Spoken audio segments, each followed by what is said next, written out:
Hello everyone and welcome back to DET Coach's Beginner's Guide to the Duolingo English Test. In this lesson, we'll learn the key sentences, transitions, and development method for opinion and argument speaking sample prompts. An opinion and argument prompt may ask you to choose, evaluate, compare, or analyze the advantages and disadvantages of an approach.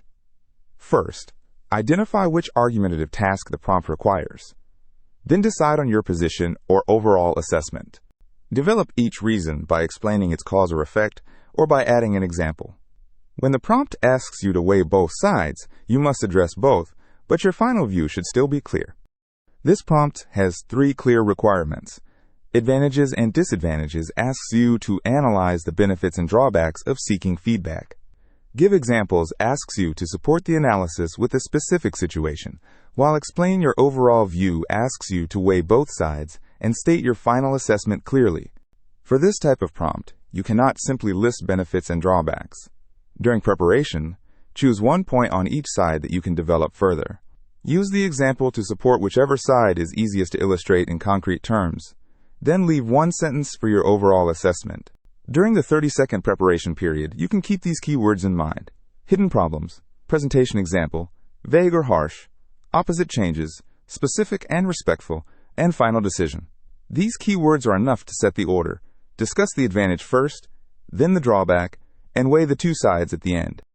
To give your overall assessment directly, you can use, "My overall view is that," or "I would argue that." Introduce an advantage with one clear advantage is, then explain its effect with, "This is helpful because." To introduce a drawback, you can use the main drawback is or a possible risk is. Then use "on the other hand" to move to the other side. To place your point in a specific situation, use to give a concrete example. When you are ready to weigh both sides, you can use, "When I compare the 2 sides," followed by, "This depends partly on pouring," or, "One important condition is to add a condition." Finally, summarize your position with, "For these reasons, I believe," or, "Overall, I would still say that." These sentences help your argument progress naturally. If the prompt asks you only to evaluate one approach, you do not need to invent an opposing option. If it asks about advantages and disadvantages, or asks you to compare, you must address both sides. For more key sentences and transitions, read the written materials for this lesson on the DET Coach website.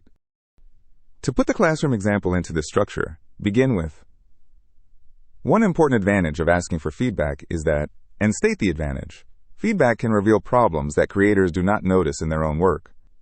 Next, use "This is helpful," because to explain that other people can respond as readers, listeners, or customers. The specific example is a classmate noticing that a presentation has strong facts but no clear conclusion. This feedback gives the speaker one clear change to make before presenting.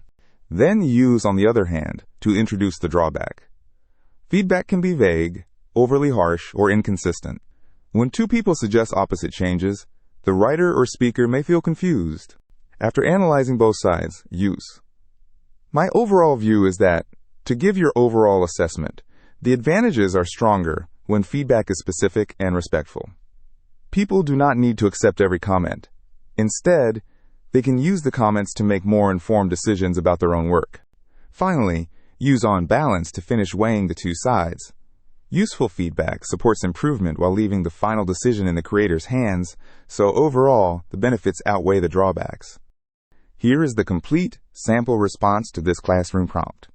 One important advantage of asking for feedback is that it reveals problems we may not notice in our own work. This is helpful because another person can respond as a reader, listener, or customer, rather than as the creator. To give a concrete example, a classmate might notice that a presentation has strong facts, but no clear conclusion. That comment gives the speaker a specific change to make before presenting. Feedback can also promote personal growth because people do not have to discover every weakness alone. On the other hand, the main disadvantage is that feedback can be vague, overly harsh, or inconsistent. 2 people may suggest opposite changes, which can leave the writer or speaker confused. My overall view is that the advantages are stronger when feedback is specific and respectful. People do not need to accept every comment, but they should use it to make informed decisions about their work. On balance, the benefits outweigh the drawbacks. because useful feedback supports improvement while leaving the final decision in the creator's hands.